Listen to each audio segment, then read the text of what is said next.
Me llamo Andrés y crecí en una colonia popular a las afueras de Bogotá. Un barrio lleno de vida ruidosa, calles empinadas, con casas construidas de autoconstrucción y un sinfín de problemas. Me acostumbré a esto y a ver cómo la gente se las arreglaba día a día. Este lugar me forjó con uñas y el corazón. Aprendí a no meterme en problemas y a respetar a los mayores y apoyar a la familia. Lo que les vengo a contar no es simplemente un rumor. Sucedió ante mis ojos, marcando mi existencia para siempre. Se refiere a mi hermana menor Esperanza y a lo que le pasó. Hasta hoy no puedo borrar de mi memoria estos momentos, ni el rostro desencajado de mi hermana al ser dominada por una fuerza siniestra. Escribo estas líneas con las esperanzas de que al menos alguien pueda escuchar mi historia y pueda estar advertido de lo que puede llegar a ocurrir. Crecimos en un hogar modesto. Mis padres, doña Lucía y don Gilberto, trabajaban en oficios varios. Mi madre vendía empanadas caseras a la salida de la escuela, y mi padre alistando puestos de verduras en el mercado del barrio. Desde pequeño yo los ayudaba. Cuando Esperanza llegó, 5 años menor que yo, sus ojitos grandes llenaron la casa de risas, aunque también de preocupaciones, pues su salud era frágil. Tuvo una neumonía de bebé que la dejó con bronquios delicados. Pese a la precariedad, mis padres transmitían valores de respeto y la fe católica. Nos enseñaban a rezar cada noche y a creer en la protección divina ante la violencia de la colonia. Era común ver procesiones y ver a los vecinos pidiendo favores a la Virgen de Chiquinquirá, a la Madre Laura y a cualquier santo que aliviara sus dolores. Pero paralelamente en el barrio circulaban leyendas y supersticiones. Se rumoraba que en la parte alta vivía una bruja que hacía limpias, y en la barranca había un demonio que se llevaba a los borrachos incautos. Muchos de mis amigos se reían de estas historias, pero uno aprende a no mofarse de lo que el pueblo cree. Desde pequeña Esperanza era especial. Se quedaba observando rincones de la casa con curiosidad, como si viera cosas que los demás no podíamos. A los 8 años me dijo una vez: vi a un señor en la cocina, Andrés. Me estaba sonriendo. Corrí muy rápido a la cocina, pero no había nadie. Mi madre la mandó a rezar, sugiriendo que quizás era un ángel o un alma en pena. Pero a mí no me inquietaba la forma en que Esperanza lo describía con tanta claridad, aunque no imaginaba que aquello sería un presagio. Los problemas del dinero no pararon. Mi padre enfermó de la columna y quedó sin poder mover el puesto de verduras. Mi madre, al verse sola para sostener a la familia, empezó a vender comida a domicilio. Yo dejé de estudiar y me puse a rebuscarla en las calles. Hacía de vigilante informal en un taller mecánico, un trabajo de mala paga. Esperanza, con 13 años, continuó en el colegio demostrando ser una buena estudiante. Era una chica callada y dulce. Todo iba lo mejor que podía hasta que en un anochecer de lluvia torrencial Esperanza llegó a la casa pálida y temblando. Dijo que en el camino, bajo un puente peatonal, un hombre la había acosado. Me tocó el hombro y me dijo algo raro, como un rezo al revés. Explicó con voz entrecortada. Ese hombre se difuminó cuando pasó un carro y la luz lo iluminó. Esperanza juraba que no era un tipo común y corriente, sino algo demoníaco. Quedé preocupado, pero pensé que sería un delincuente o un drogadicto. Sin embargo, la actitud de mi hermana cambió desde esa noche. Las semanas posteriores, Esperanza se mostró ausente, como si su alma flotara en otra parte. Tenía pesadillas, despertaba gritando que el hombre del puente la estaba persiguiendo. En el día le costaba concentración y sus notas bajaban en el colegio. Papá y mamá pensaron que era el estrés e incluso la llevaron a un centro de salud mental del barrio. La psicóloga la diagnosticó con ansiedad severa, pero no había dinero para más consultas. El verdadero terror se desató cuando Esperanza empezó a hablar en la noche, con una voz ajena a la suya, grave y amenazante. Al principio creí que estaba alucinando dormida, pero una madrugada escuché ruidos en la sala. La encontré de pie, con los ojos abiertos en blanco, murmurando un idioma desconocido. Grité su nombre y ella me miró con un furor, soltando un gruñido imposible para una chica de 13 años, y luego de eso se desplomó. La familia se conmocionó y mi madre la abrazó llorando que Dios la protegiera. Pocos días después, en el colegio ocurrió un incidente. Se desmayó en plena clase convulsionándose. Cuando le llevaron a la enfermería despertó agrediendo a una profesora, arañándola y soltándole insultos. Jamás la habíamos escuchado hablar con tanta vileza y fuerza. La dirección nos citó exigiendo que la enviáramos a un psiquiatra, pero no teníamos recursos.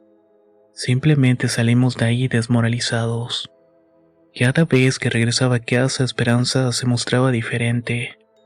A ratos era la chica dulce de siempre, pero de pronto entraba en crisis susurrando cosas que él vendrá y vendrá por ustedes, o que no se resistieran. Decía que veía sombras en los rincones y se cubría la cara y gritaba que la soltaran. En la colonia la gente comenzó a murmurar que le habían hecho mal, o que el diablo la estaba rondando. Viendo la gravedad, mis padres acudieron a la parroquia local. El padre Manuel, un cura joven, nos atendió con escepticismo. Dijo que la iglesia era cautelosa ante las posesiones y que primero necesitaba un dictamen médico, pero prometió ir a nuestra casa a rezar por Esperanza. Aceptamos, aunque sabíamos de que no era un exorcismo oficial como tal. Esa tarde el padre Manuel llegó y lloró en la sala. Esperanza al principio parecía tranquila, pero al ver al cura con un crucifijo se puso furiosa. Se comenzó a mover erráticamente y lanzó un rugido que erizó la piel de todos. El padre Manuel se asustó intentando imponerle el crucifijo, pero Esperanza se le abalanzó mordiéndole la mano. Fue tal la violencia que tuvimos que separarla entre varias personas. Luego empezó a soltar un montón de blasfemias. El cura impactado retrocedió y se notaba que no tenía la preparación para hacer un exorcismo. Salió con la mano ensangrentada y prometió buscar asesoría con la diócesis. Mi madre se terminó derrumbando y llorando en un rincón. Mientras esperábamos que la iglesia respondiera, la colonia sugería otras opciones: un curandero o un brujo. La superstición es fuerte en nuestro ambiente y muchos decían que un hechicero local podría contrarrestar el mal. Quisimos llevarlo a un hospital, pero no teníamos dinero. Optamos por la vía espiritual pese a mil dudas. Nos terminaron recomendando a don Carmelo, un brujo clandestino que vive en la parte alta del cerro. Fuimos con Esperanza semiconsciente. Don Carmelo la revisó con un péndulo y al ver que se agitaba con espumarajos concluyó: esta niña está poseída por un demonio mayor, uno que la usa como puerta para entrar a este mundo. Necesitamos un ritual fuerte. Dijo que su precio era elevado y que requería materiales costosos y que no garantizaba el éxito. Aún así, mis padres se endeudaron para pagarle. El brujo preparó una sesión con velas negras, hierbas, un altar. Ató a mi hermana de pies a manos y recitó conjuros. La niña se retorcía mirándola con odio. Al ver su crucifijo invertido me asusté. No parecía una limpieza católica, sino algo mezclado de brujería. Esperanza gritaba con una voz profunda que no lo echaran. Carmelo parecía estar en trance, pero en pleno ritual entró un viento helado apagando velas y derribando objetos.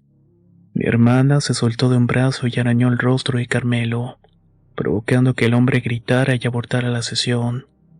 Este es un ente muy poderoso. Necesita un exorcismo católico. Gritó y luego nos echó de la choza. Nos fuimos con la mayor desesperanza. Aparte no teníamos ni un solo peso en los bolsillos. Mientras tanto se rumoraba en el barrio que un culto demoníaco estaba creciendo en las madrugadas, y que la posesión de Esperanza era una señal de que la secta quería un receptáculo para un mayor demonio.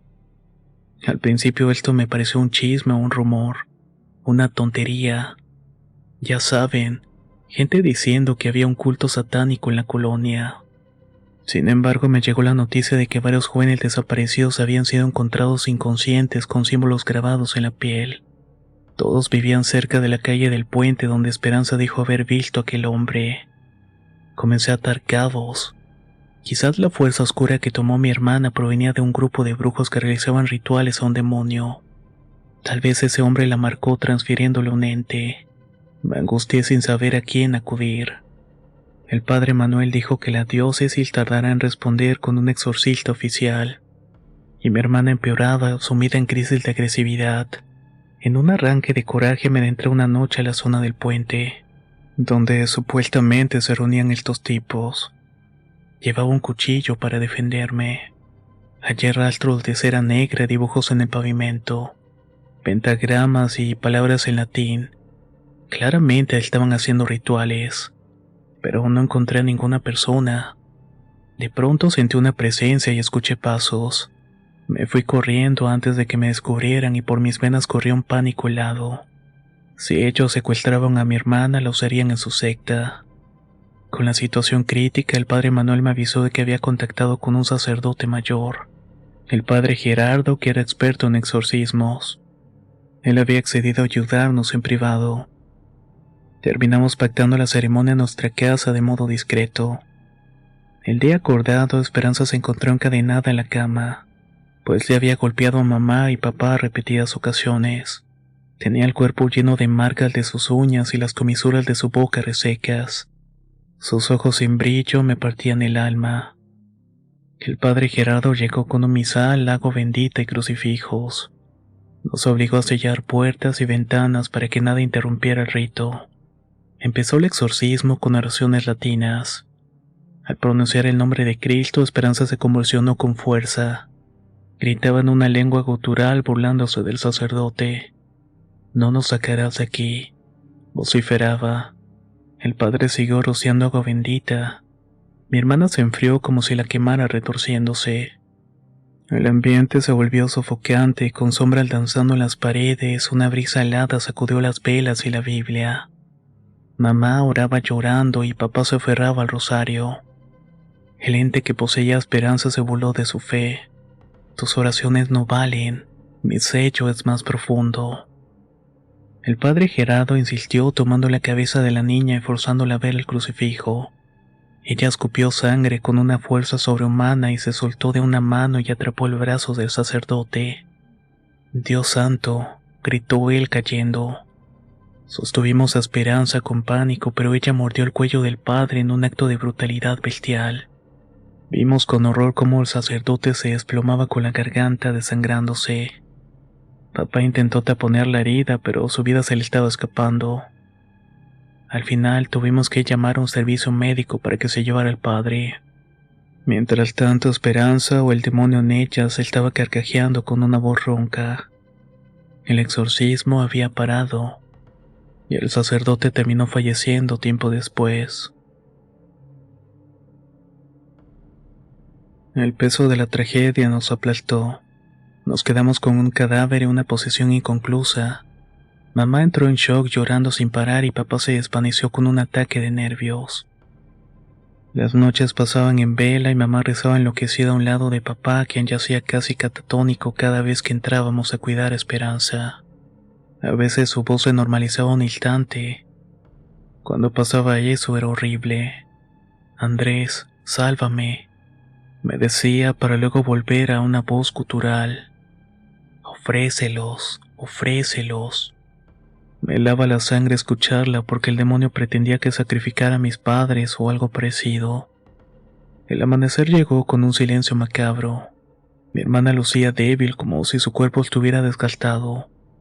Decidí que me la llevaría a la fuerza con la bruja, ya que ella incluso no quiso terminar el ritual con don Carmelo. No importaba con quién fuera, pero debía ser un último intento.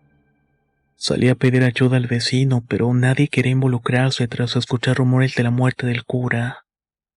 Ya sin salida, tomé una decisión: llevar a Esperanza al lugar donde presuntamente se reunía el culto satánico. Si ellos poseían la clave para soltar al ente, quería suplicarles que la liberaran. Arrastré a mi hermana casi amarrada a un carro viejo de mi padre. Manejé parte de la colonia con un cuerpo en cadenas, me exponía al ojo policial, pero no tenía opción. Conduje hasta el puente donde empezó todo. Ahí encontré a varias personas sospechosas que estaban haciendo velaciones con velas negras. Les rogué que la liberaran del demonio y me contestaron con carcajadas. Decían que ella era la elegida del Señor. Parecía un rito satánico casero, pero había algo oscuro en la energía que se sentía en el ambiente. Desesperado me abalancé y rogué que se apiadaran. Uno me ofreció un siniestro trato: «Danos a tu hermana y jura servir al culto, a cambio de su alma libre o de su muerte». No entendí bien lo que me dijo. Supe que ese demonio no le iba a ceder si no recibía algo. Noté que Esperanza me estaba mirando con esos ojos contaminados. Sálvame, susurró en un instante de lucidez. Mi corazón no pudo más y se partió. Un encapuchado sacó un puñal y estaba dispuesto a sacrificarla, pensé. Grité y corrí para impedirlo, pero me sujetaron. Le estaban haciendo unas marcas en el cuerpo cuando de pronto unos faros de un alto surgieron en la carretera.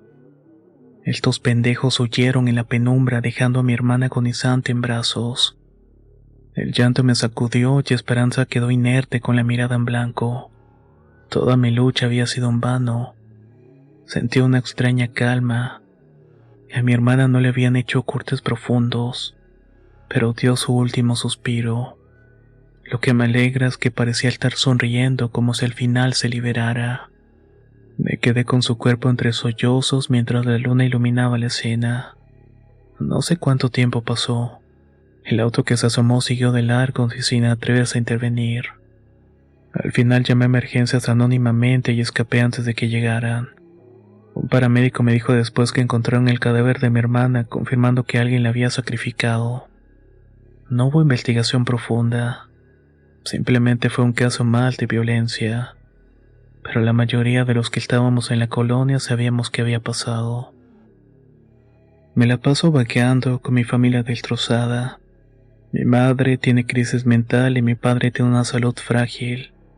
La culpa nos está perforando. La gente realmente ignora la dimensión de la posesión. Pero yo sé lo que viví y sé que mi hermana fue tomada por un ente.